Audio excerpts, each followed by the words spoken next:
Hi, I'm Dr. Sharzad Dalali, clinical psychologist.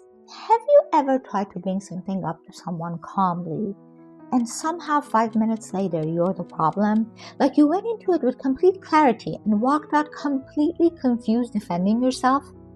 I see this happen a lot in couples, friendships, family relationships, and even at work. Most people think it's miscommunication and blame themselves. It's not. It's emotional immaturity. Emotionally immature people don't process emotions, they offload them. So instead of sitting with the discomfort they're feeling regarding what you're saying, they get defensive, they shut down, they blame, they escalate. And the tricky part is if you are self-aware, you start adjusting yourself, trying to fix the conversation. But now you're no longer addressing the issue at hand. You're managing their reaction, which is not your responsibility because you're not their therapist. This isn't always intentional. A lot of this comes from people who were never taught how to sit with uncomfortable emotions. You'll see patterns like anxious, overreacts and escalates, or avoidant, shuts down and withdraws. And underneath both is the same issue. They don't know how to tolerate emotional discomfort. So instead of feeling it, they move it onto you. Now, this is important because if you understand what's happening, you can deal with it accordingly. By the way, not everyone like this is a narcissist. I hear that a lot in my practice, so I just want to clarify. Some people are manipulative, but a lot of people are just emotionally underdeveloped.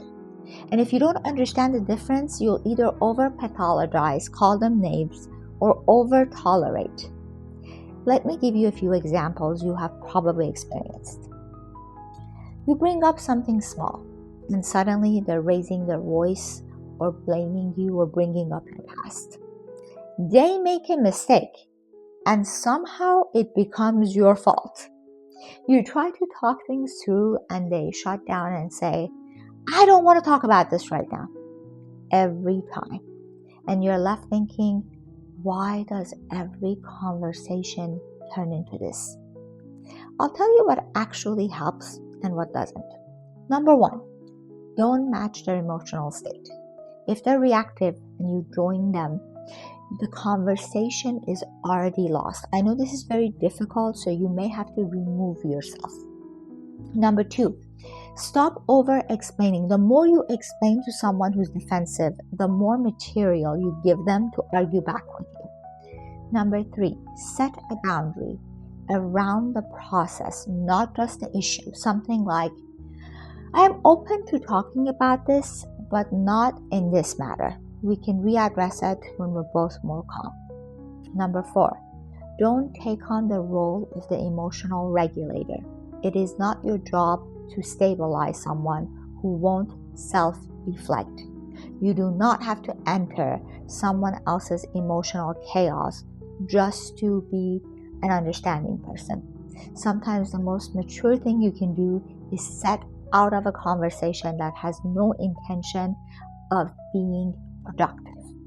If you experience this, I'd be curious, what do you usually do in these moments? And if you want a deeper breakdown of this dynamic, I go more into emotional regulation in future videos here on YouTube.